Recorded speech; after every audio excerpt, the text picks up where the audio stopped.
There was a big fire at Company X. When I heard about it, I felt like I had been hit on the head with a hammer because that's where my husband works. I hoped he was okay. I called him, praying he had escaped from the fire. The phone rang, and then I heard his voice say, "Hello. Max, where are you? Are you safe?" I was so relieved to hear him that I spoke loudly. My husband seemed annoyed and said, "Why are you talking so loud?" "I'm at work. Don't call me while I'm working." And then he hung up. Even though Max wasn't involved in the fire, his response was strange. "My name is Mama. I'm 32 years old, and I'm a nurse. Work is a big part of my life. I got married 3 years ago when I was 29. I felt lucky to get married just before turning 30. I met my husband Max through a friend. We got along well and have enjoyed our married life in his company housing. We've been married for 3 years but don't have children yet. I believe we can build a happy family together. Max can be self-centered sometimes, but overall, he is kind and good. He shows his love to me and I feel safe with him. Recently, my husband has been very busy with work and even works on his days off. He seems tired and doesn't pay much attention to me at home. After dinner, he sits on the sofa in front of the TV, but he doesn't really watch it. Instead, he looks at his phone with the TV on in the background. When I talk to him, he just says things like, "Yeah," or "Oh." At first, I thought I might have said something to upset him, but then I decided he was just tired from his busy work schedule. Because of this, I made sure to take him lunch and prepare dinner every day. I tried to make our meals nutritious and well-balanced. Then one day, something strange happened. The day before, a coworker called and asked me to switch from the night shift to the day shift. I had originally told my husband that I would be working the night shift, so I planned to let him know about the change. But I got busy and ended up emailing him on the same day. I told him in the email that I had switched to the day shift and would make dinner and wait for him. But I didn't get a reply back. I thought he was busy at work, so I focused on my own work. But even after I finished work, he still hadn't responded. He used to reply quickly, even when he was busy, and sometimes used emojis in his texts. This time, he just read my message and didn't reply. Is he working too hard, or is this just what happens after 3 years of marriage? Feeling a bit sad, I stopped at the supermarket on my way home and bought some ingredients to cook a nutritious dinner for my husband. It was very cold today, so I decided to make a warm one-pot dish. I cut up the ingredients and waited for my husband to come home so I could start cooking right away. But no matter how long I waited, he didn't come home. He usually arrives home at 7 p.m., but when he finally got home, it was already 9 p.m. "Welcome back. You're home late. Did you do some overtime work?" "Oh yeah. But did you have to switch to the day shift suddenly?" Yeah. A coworker had an emergency. I was a bit late in letting you know." "I see. Well, I guess you couldn't help it, but it's a little annoying that you told me on the same day. I might have had plans to go out for a drink or something." "Oh, you're right. I'm sorry." I said that and turned on the stove for the pot. "Oh, you haven't eaten yet?" "No, I thought I'd wait for you." "Well, thanks, but you don't have to wait for me next time." I felt a bit sad hearing that. I waited for the hot pot to boil, and when it started to simmer, I served my husband's portion and then mine. I was starving after waiting so long and enjoyed the hot pot, thinking it was delicious. But then I noticed that my husband wasn't eating much. "What's wrong? You don't seem to be eating much."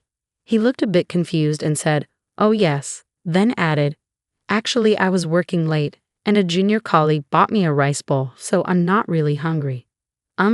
Okay. You should have told me that beforehand. I could have made something else or waited to cook." He seemed to notice that I was a bit upset. "All right then, put my portion in the fridge. I'll eat it tomorrow morning," he said, trying to make me feel better. Then he lay down on the couch. A few minutes later, he got up and said, "I'm going for a walk." "That's unusual," I said. He said, "I haven't been getting enough exercise lately, and since I've been working late, I need a change of pace." Then he started getting ready to go out. I felt a bit lonely sitting at the table eating the hot pot by myself, so I put my portion in the fridge too. I thought I might have eaten too much and realized my husband and I haven't spent much time together lately. I decided to join him for the walk. But when I asked, he said it wasn't good for me to walk right after eating, and that he wanted to be alone for a longer walk.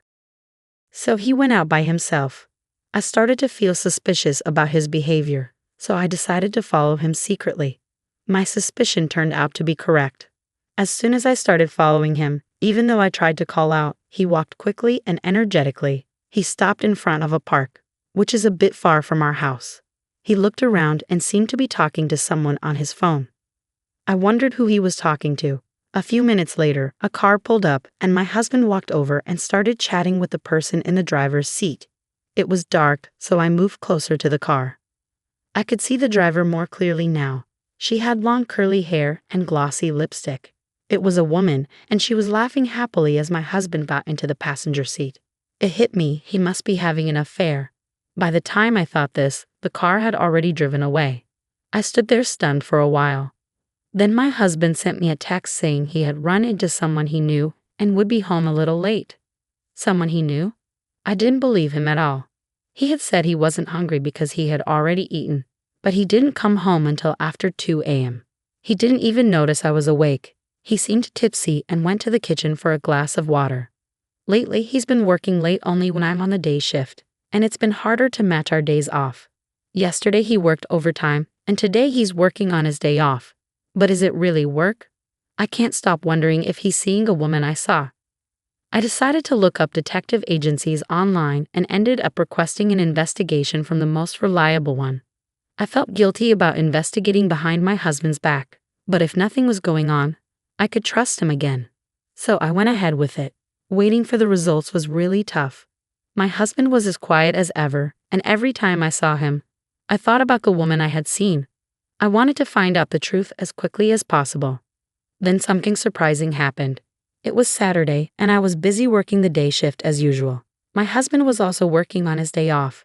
I was focused on my work, thinking that since we were both at work, I didn't need to worry about anything else.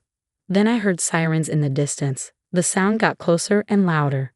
Just when I thought they were passing by, I heard more sirens. It wasn't just one fire truck, but 2 or 3 more. This meant there was a big fire nearby.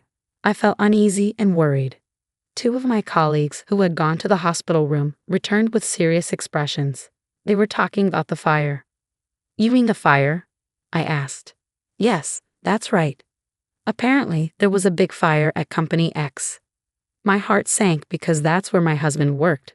It felt like I had been hit on the head with a hammer. I quickly explained the situation to my colleagues and called my husband to make sure he was okay. I hoped he was safe. I called his phone, praying that he had escaped the fire. Despite our recent lack of communication, I always saw him off in the morning. The call rang, and then I heard his voice say, "Hello. Max, where are you? Are you safe?" I was so relieved to reach him that my voice got louder. My husband sounded annoyed and said, "What's the matter with you? You're talking so loud." "I'm at work. Don't call me while I'm working." Then he hung up the call. At least my husband wasn't involved in the fire, but his response was odd. With such a big fire and several fire trucks at the scene, there was no way he could be working as usual. Did that mean he didn't actually go to work? And why was he so cold when I was just worried about him? I was growing angrier with him. Maybe I had been seeing him off just so he could meet another woman since we got married. So I made a decision. I would leave the house. When I got home, I immediately started packing my things. I found the results from the detective agency in the mailbox. They had just arrived. I decided to take the results with me as I left. My parents helped me pack, and I arranged for the movers to come right away. My husband didn't seem to know I was aware of the truth.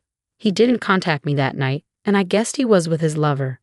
I packed up many of my things, furniture and appliances I had from before we married. The room looked almost empty and deserted. As I looked around, I realized I had no emotional attachment to this place anymore. For now, I moved my things to my parents' house and began searching for a new place of my own. The next day, my husband finally called. "Hey, what's going on? Most of your stuff is gone." Of course I moved out. "What? What are you talking about? When are you coming back? What about my food and the house chores?" I was shocked by his reaction. Is that all he thinks about? During our conversation, I was reminded again of the fire at his company. It was clear he was with his affair partner instead of at work. The anger surged within me. "Why don't you find another woman to handle that for you?" "Huh? What are you talking about?" "You were with a woman named Linda today, weren't you?" "Huh? What are you talking about?" "I was at the office." "Oh, at the office? How long did you work today?"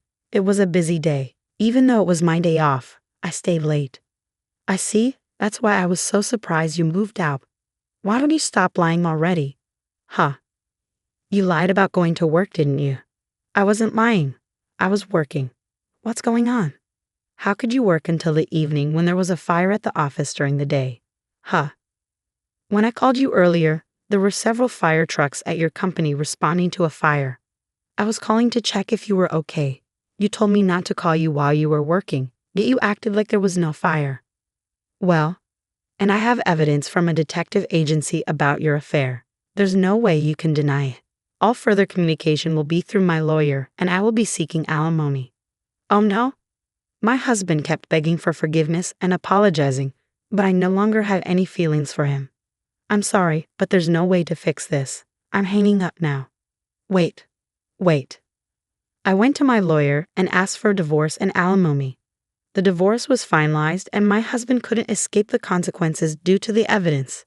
He and his affair partner paid me a fair amount of alimony. It turned out that his partner was a junior colleague at his workplace. The news of their affair quickly spread through the company, and the timing during the fire caused a lot of negativity among their colleagues. Both my husband and his partner are now facing cold stares and feeling quite ashamed. They really deserve it. Meanwhile, I moved to a new apartment and am enjoying my comfortable single life. I'm taking my time to find a sincere man and am not rushing into a new relationship. My job as a nurse is stable, and I'm also enjoying my own time. Although I discovered my husband's affair unexpectedly due to the fire at his company, he shouldn't have had an affair in the first place. I would have found out eventually. I believe he got what he deserved. I'm now focusing on enjoying my single life and my work as a nurse.